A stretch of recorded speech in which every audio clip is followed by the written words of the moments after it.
Welcome to AP election express.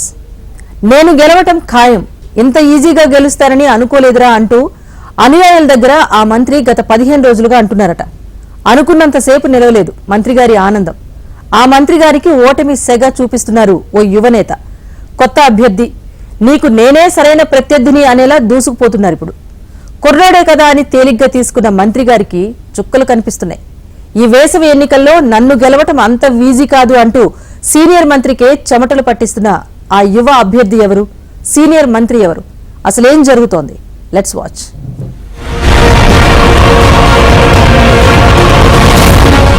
ఈసారి మనకు opponent గుండా కుటుంబం కాదు, ఈజీగా గెలుపు మనదే, బంపర్ మెజారిటీతో గెలుస్తాం, మీ పని మీరు చేసుకోండి అంటూ మంత్రి ధర్మాన ప్రసాదరావు తన అనుయాయులకు దశ దిశ నిర్దేశం చేశారు.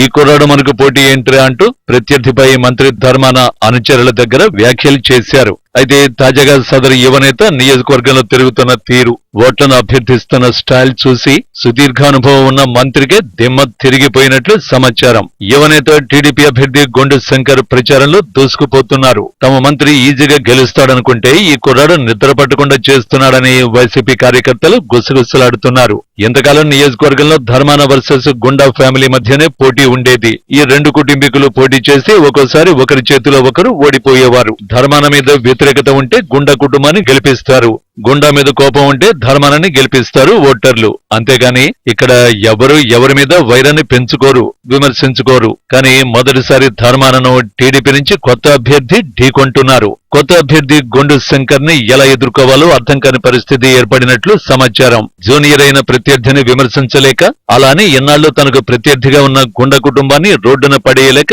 సతమతమైపోతున్నారు. గుండా లక్ష్మీదేవికి టికెట్ ఇవ్వనందున ఆమెతో ఉన్న టీడీపీ క్యాడర్ తన కోసమే పనిచేస్తుందని భావించిన ధర్మానకు నిరాశే మిగిలింది. లక్ష్మీదేవి వర్గాన్ని కూడా గొండు శంకర్ తన వైపునకు తిప్పుకున్నారని తెలుస్తోంది. దీనికి తోడు ఇటీవలే లక్ష్మీదేవి టీడీపీ అధినేత చంద్రబాబును కలిసినప్పుడు పార్టీ అభ్యర్థిని గెలిపించే బాధ్యత తీసుకోవాలని ఆదేశించినట్లు సమాచారం. దీనికి గుండా లక్ష్మీదేవి కూడా తల ఊపి రావడం, టీడీపీ క్యాడర్ చెక్కు చెదరకుండా శంకర్ కోసం పనిచేస్తూ ఉండడం మంత్రి గారికి కంటి మీద కొనుకు లేకుండా చేస్తున్నట్టు తెలుస్తోంది.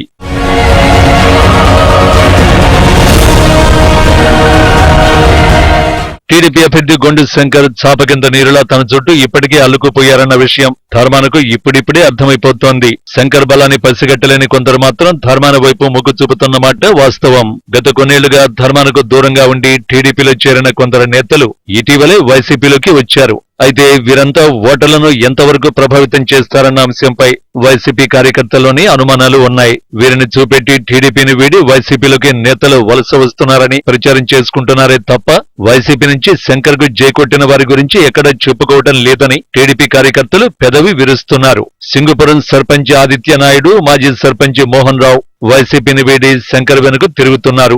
సాధారణంగా అర్బన్ లో ఉండే మాజీ కౌన్సిలర్ల కంటే గ్రామాల్లో మాజీ సర్పంచులకే పలుకుబడి ఎక్కువ ఉంటుంది. టీడీపీ నుంచి ఇటీవల వైసీపీలో చేరిన వారు గతంలో ధర్మాన అనుచరులే. కొంతకాలం దూరంగా ఉన్న వారు ధర్మానికే పనిచేసినట్లు సమాచారం. అంటే వారు ఇప్పుడు వైసీపీలో చేరిన వారి నుంచి ధర్మానకు అదనంగా ఒరిగేదేమీ లేదని రాజకీయ విశ్లేషకుల అంచనా.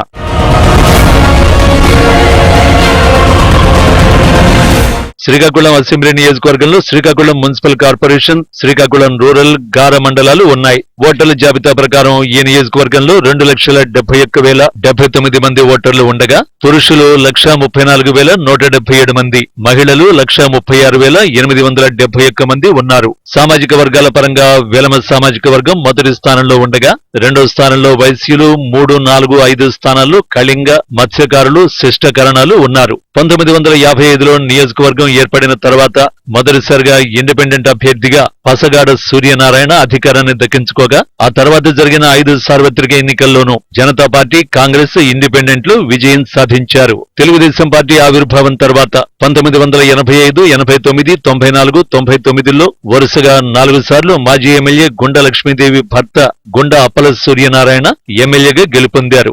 ఎన్టీఆర్ కేబినెట్ లో మంత్రిగా కూడా పనిచేసిన సూర్యనారాయణది ముక్కుసూటి తత్వం, నిజాయితీ కలిగిన నాయకునిగా నియోజకవర్గంలో మంచి పేరు సంపాదించారు. ఆ తర్వాత వచ్చిన 2004, 2009 సార్వత్రిక ఎన్నికల్లో కాంగ్రెస్ నుంచి పోటీ చేసిన ధర్మాన ప్రసాదరావు సూర్యనారాయణపై గెలుపొందారు. 4 సార్లు ఎమ్మెల్యేగా పనిచేసిన గుండా అప్పల సూర్యనారాయణపై గెలుపొందిన చరిష్మాతో ధర్మాన ప్రసాదరావు సుమారు 10 ఏళ్ల పాటు మంత్రిగా పనిచేశారు. 2014లో వైసీపీ నుండి బరిలోకి దిగిన ధర్మాన ప్రసాదరావుని గుండా అప్పల సూర్యనారాయణ భార్య గుండా లక్ష్మీదేవి ఓడించి ఎమ్మెల్యేగా గెలుపొందగా 2019లో గుండా లక్ష్మీదేవిని ఓడించి ధర్మాన ప్రసాదరావు మళ్లీ మంత్రిగా బాధ్యతలు స్వీకరించారు.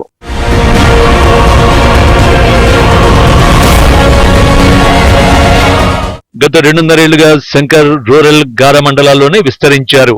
నగరంలో సత్తా చాటడానికి నియోజకవర్గ ఇన్ఛార్జ్ అనే ఓ పదవి లేకపోవడం వల్ల లక్ష్మీదేవి నివాసం ఉంటున్న ప్రాంతంలో రాజకీయాలు చేయలేకపోయారు. దీంతో శంకర్ నగరంలో కొంత బలహీనంగానే కనిపిస్తున్నారు. ప్రస్తుతం లక్ష్మీదేవి వెనుక ఉన్న క్యాడర్లో ఎక్కువ మంది నగరానికి చెందినవారే. కానీ శంకర్ తెలివిగా నగర మధ్య భాగాన్ని వదిలేసి నగరం చుట్టుపక్కల ప్రాంతాలను ఎప్పుడో కమ్మేశారు. అటు బలగా పిఎన్ కాలనీ ప్రాంతాలతో పాటు ఇటు కలెక్టరేట్, మరోవైపు పెద్దపాడుల్లో ఆయన ఎప్పుడూ జెండా పాతేశారు. దీనికి తోడు అర్బన్ ఓటర్ ప్రస్తుత ప్రభుత్వ పాలనపై పూర్తిగా వ్యతిరేకంగా ఉన్నట్టు తెలుస్తోంది. తమకు అండగా నిలబడగలడు అన్న భరోసా ఇవ్వగలిగితే అర్బన్ ఓటును కూడా టీడీపీ అభ్యర్థి సంపాదించుకోగలరన్న విషయం ధర్మానకు తెలుసు.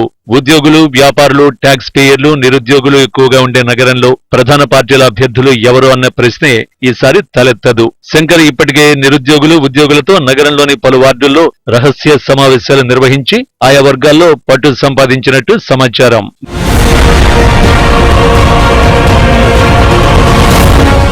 గతంలో ఎక్కువ కాలం కాంగ్రెస్ లో పనిచేసిన ధర్మాన ప్రసాదరావుకు ఇప్పుడు సింబల్ సమస్య వచ్చి పడింది. గత ఎన్నికల్లో కూడా ఫ్యాన్ గుర్తుపైనే పోటీ చేసిన ధర్మానను కొన్ని ఏరియాల్లో కొంతమంది హస్తం గుర్తును ఎత్తగాని చెప్తున్నారని స్వయంగానే ధర్మానే చెప్పుకున్నారు. ఎమ్మెల్యేగా గెలిచిన తర్వాత కూడా ధర్మాన గుర్తును ఇంకా కొత్తగా చెప్పుకోవడం చూస్తుంటే ఓటర్లలోకి ఫ్యాన్ గుర్తు అంతగా వెళ్లలేదా, లేక ధర్మాన నియోజకవర్గాన్ని పట్టించుకోలేదా అన్న అనుమానం రాక మానదు. కొన్ని ఏరియాల్లో వైసీపీ గుర్తును ప్రజలు గుర్తించడం లేదని, కార్యకర్తలు సైనికుల్లా మారి గుర్తును ప్రచారం చేయాలని స్వయంగా ధర్మాన ప్రసాదరావు వేడుకుంటున్నారు.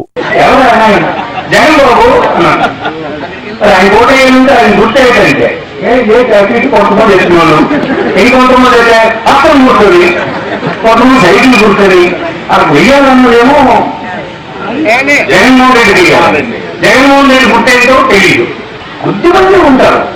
ఇంతమంది మన అందరూ వీరులు, సైనికులు ఉన్నప్పుడు మనం ఏం చేయాలంటే అలాంటి ఒక్క ఓటు కూడా ఎక్కడ అలాంటి పొరపాటును కూడా పనివ్వకూడదు.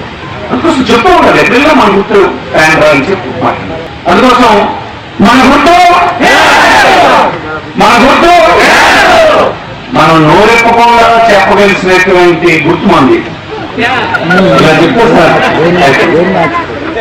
ఇవాళ పోటీ ఏంటంటే 2 రాజకీయ పార్టీలు మంచిగా ఉంది. ఇవాళ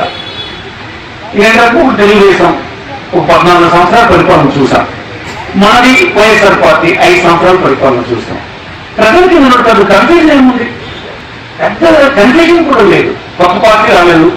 కొత్త పార్టీ ఎవరైనా వచ్చి నేను కొత్తగా వచ్చాను, నాకు ఒక అవకాశం అని వీళ్ళకంటే గొప్పగా చేస్తానని చెప్పడం లేదు. 14 సంవత్సరాలు చేసిన వ్యక్తే మళ్ళీ అడుగుతున్నాడు నాకు అవకాశం అని. 5 సంవత్సరాలు చేసినటువంటి వ్యక్తి నా పరిపాలన చూసుకుంటే ఏంటని అడుగుతున్నాడు. అదే చూడమని చెప్పండి ఎవరికైనా. టీడీపీ అభ్యర్థి మాత్రం నియోజకవర్గంలో పేరుకుపోయిన సమస్యలను ప్రస్తావిస్తూ ప్రచారంలో దూసుకుపోతున్నారు. ముఖ్యంగా నిరుద్యోగ సమస్యతో పాటు నగరంలో మౌలిక సదుపాయాలు, తాగునీరు, మురుగునీటి పారుదల, కాలనీల్లోని సమస్యలను ఎత్తి చూపుతున్నారు. అదేవిధంగా తాను ఎన్నికల్లో గెలిస్తే ఏం చేస్తానో అన్న విషయాన్ని ఏకరువు పెడుతున్నారు. నిరుద్యోగం అభివృద్ధి లేదు, సంక్షేమ పథకాలు సక్రమంగా అమలైన పరిస్థితి లేదు. ఫిషర్మ్యాన్ ఏరియా నుండి కానీ ఈ నియోజకవర్గం నుండి వలసల్ని ఆపించే పరిస్థితి లేదు. అట్లీస్ట్ స్పోర్ట్స్ లో పైకి వచ్చి ఉద్యోగాలు సంపాదించుకుందామంటే సరైన ఆటలు ఆడుకునే వసతి కల్పించిన పరిస్థితి లేదు. కనీసం వర్షం పడితే మోకాళ్ళ లోతు నీరుతో నిండిపోయి ఇక్కడ మరుగునీరు డ్రైనేజ్ వ్యవస్థ సరిగా లేదు.